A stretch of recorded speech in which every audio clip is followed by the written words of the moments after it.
कभी कभी ऐसा होता है कि क्या बोले ये समझ में नहीं आता। और आज वैसा ही दिन है।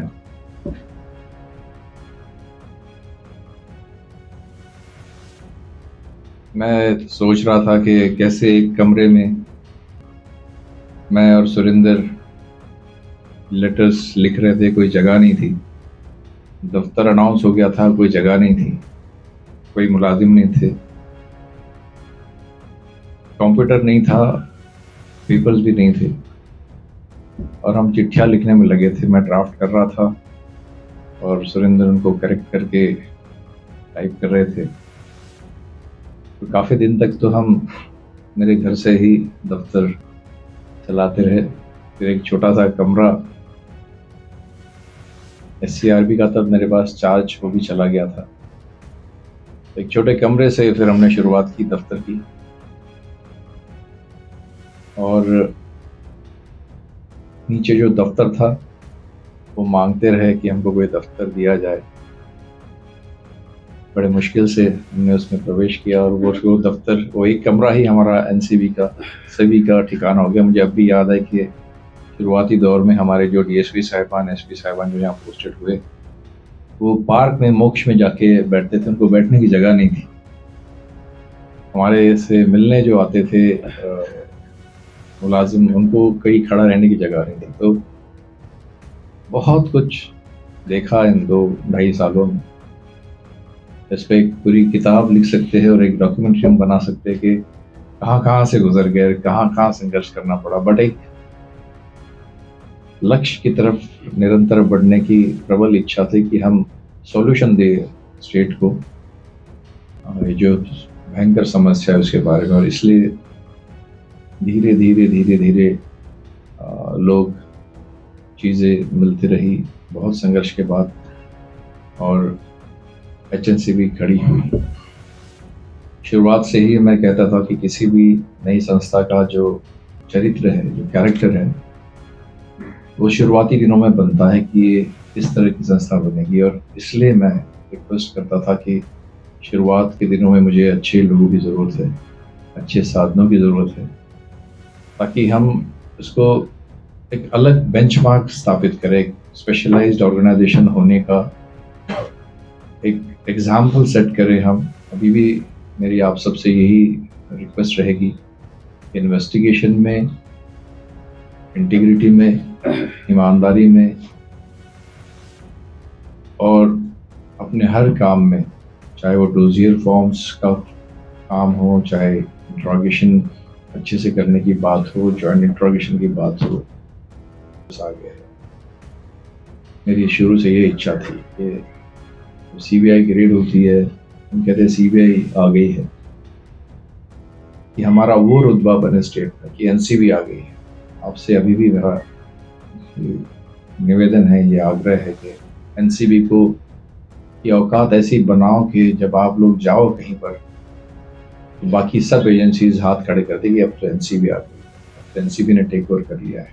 इसमें कोई कॉम्प्रोमाइज़ नहीं होगा, इसमें कोई गड़बड़ नहीं होगी, इसमें कोई छूटेगा नहीं। इसमें अब बस जो भी फ्रंट लिंकेजेस है वो सारी हम क्रैक करेंगे, पकड़ेंगे। आज एक तसल्ली तो है कि हमारी 12 जगह पे यूनिट चाहे कम स्ट्रेंथ पे है लेकिन चल तो रही है। आज एक तसल्ली है कि 500-600 केसेस हम बगैर इंटरसेप्शन के पिछले साल किए हैं, और इस साल कम से कम उसको हम डबल करें, ये उम्मीद है। हमारा परसेंटेज जो 15-16% के हरियाणा पुलिस के मुकाबले था, वो इस साल आप लोग 25% तक ले जाए तो मुझे बड़ी खुशी होगी। जहाँ से भी मैं देखूंगा कि एटलीस्ट 25% पूरे FIRs में हमारा हिस्सा है।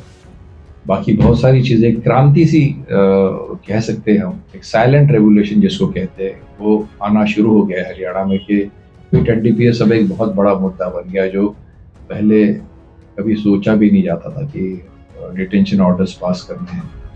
अभी हमने पीछे ही लास्ट वीक में मीटिंग करके 6 प्रपोजल्स भेजे हैं डिटेंशन के, और अभी 50-60 प्रपोजल्स लगभग रेडी है।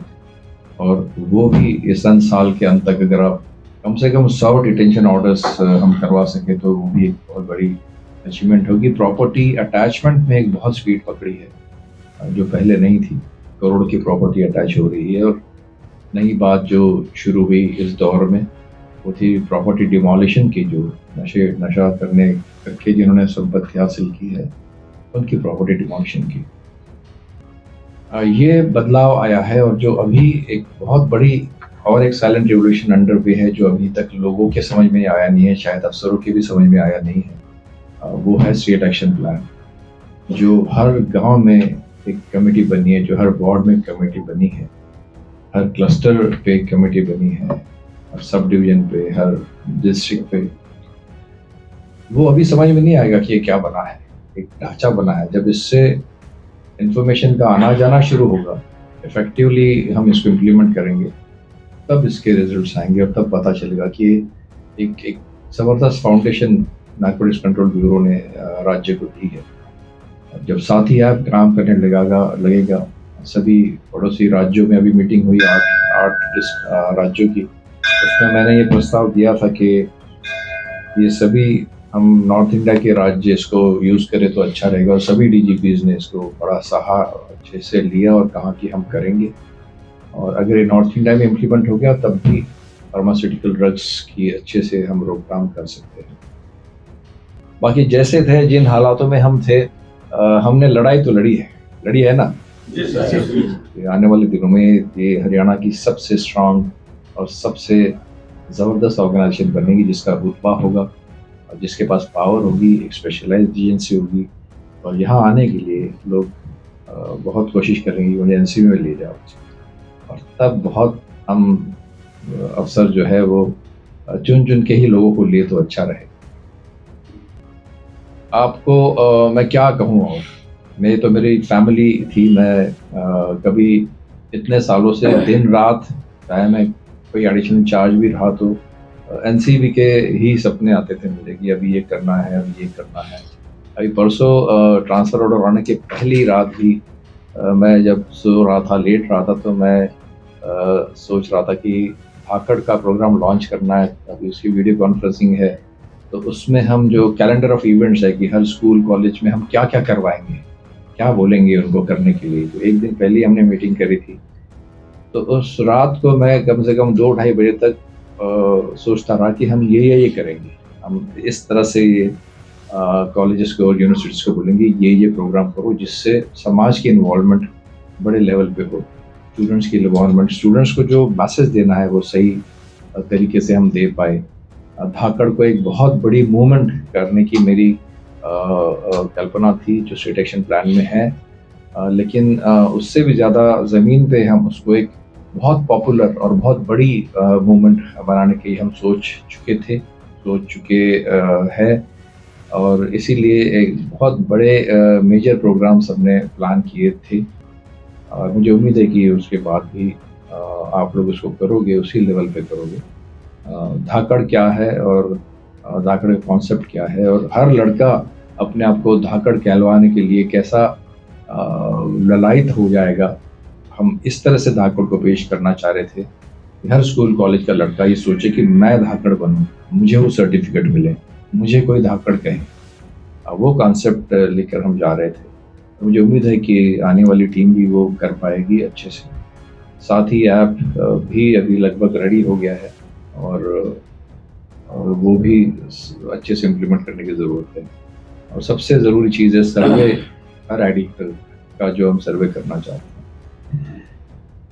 चूँकि पिछले कई सालों से और कुछ सोचा ही नहीं, यही सोचते रहे कि एनसीबी और टीम वर्क था, और आप सब ने जिस तरह से भी काम हो सका टीम का साथ दिया। जिस तरह के अवेयरनेस कैंपेन्स आप लोगों ने करवाए जगह जगह जा जाकर स्कूल कॉलेजेस में, ये एक मिसाल है, पूरे देश में कहीं पर भी नहीं हो रहा है जो आप लोग कर रहे हैं कि इतना ज़्यादा पब्लिक से मिलके आप इस एक, पहले तो ये था कि ये मुद्दा ही एक्सेप्ट नहीं हो रहा था कि हमारे यहाँ ये इशू है। अब ये मुद्दा एस्टैब्लिश हो गया है कि ये समस्या है और इसका सॉल्यूशन भी है।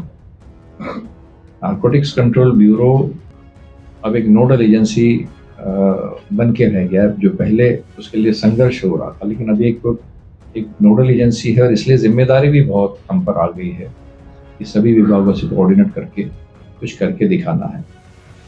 तो आपका किन शब्दों में शुक्रिया अदा करूं मैं आपका, आप सबका। You have work very hard, आप सब ने बहुत मेहनत करी है और मुझे बहुत फख्र है कि एनसीबी को एस्टैब्लिश हम कर पाए, एनसीबी को एक दिशा दे पाए, एक स्टेट एक्शन प्लान दे पाए और आप सबके साथ काम करने का जो मुझे मौका मिला वो मेरा अपने करियर का सबसे अच्छे हिस्सों में से एक रहेगा कि we work very hard in NCB.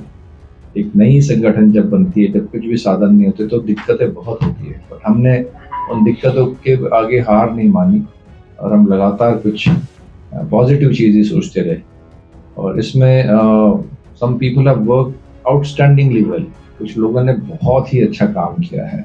एक सच्चाई है जो हमें, ये मेरा व्यक्तिगत बयान है, अगर एक ऑफिशियल नहीं है, व्यक्तिगत मेरी अभिव्यक्ति है कि शायद सिस्टम में कुछ ऐसा रहता है कि कुछ लोग बहुत तेजी से रफ्तार के साथ कुछ काम को करना चाहते हैं और कुछ लोग थोड़े स्लो होते हैं और कुछ ऐसे भी होते हैं जिन्हें ज्यादा चमक समझ नहीं आती।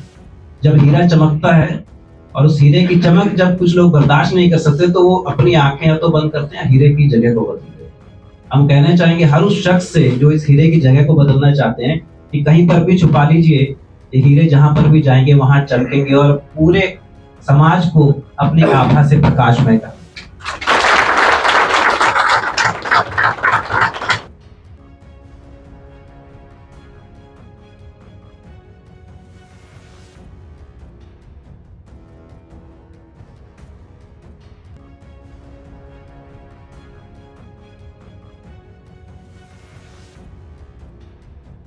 जिंदा रहने के मौसम बहुत है मगर जान देने की रुत रोज आती नहीं। कट गए सर हमारे तो कुछ गम नहीं, सर हिमालय का हमने ना झुकने दिया। मरते मरते रहा बागपन साथियों, अब तुम्हारे हवाले वतन साथियों। Thank you, thank you, thank you, thank you, thank you, thank you.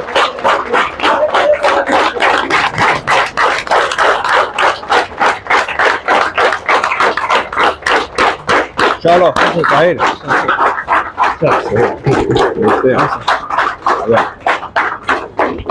गले लगने का टाइम है, तालियां चल ले दो। राजेश, सर मैं आपको मिलता रहूँगा सर, मेरा thank you for everything, thank you. Manish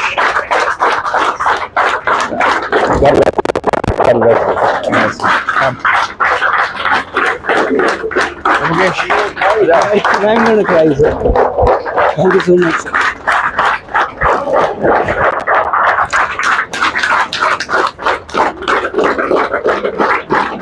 अब काम कर ले, अब तो कर ले। ऐसे नहीं, गले मिलना, गले गले मिलना है, गले मिलना है। फोटोग्राफर क्या, आजा गले मिलना है, गले मिलना है। काम काम काम, शाबाश। कम Ashok, God bless you, thank you, God bless you। Malkit आ जाओ यार, तुम क्यों कब तक खामोश रहोगे? अरे यार मैं I forgot to talk about Malkit, I am really sorry. एक आउटस्टैंडिंग ऑफिसर जो हमारे बीच में है, जो लगातार सबसे ज्यादा मेहनत किया, इसने डॉक्यूमेंट सेक्शन खड़ा किया। Big hand for Malkit.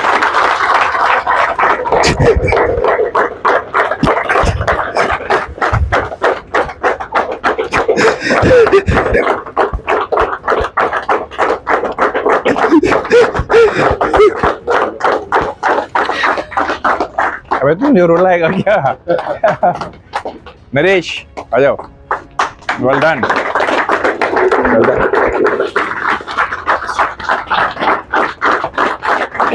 आजा आजा आजा नरेश।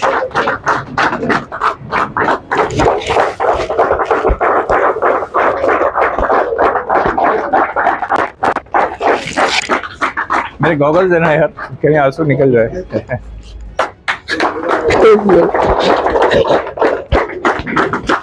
आ जाओ।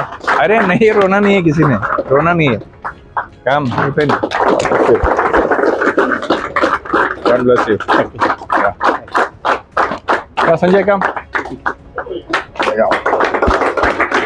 God bless you. केवल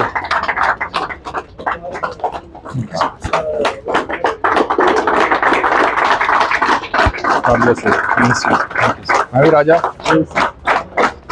तो फतेहाबाद से यहाँ तक लंबा साथ मिला है। आजा ठंडे से।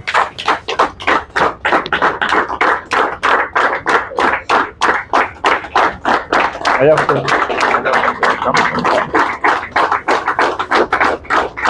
well done. आजा।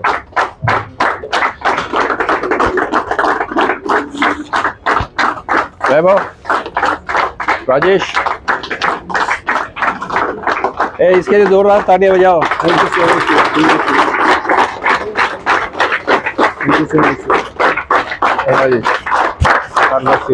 God bless you. बढ़िया काम करो। बातें भूल जाती हैं, यादें याद आती हैं, ये यादें किसी दिल जानम के चले जाने के बाद आती हैं। यादें यादें यादें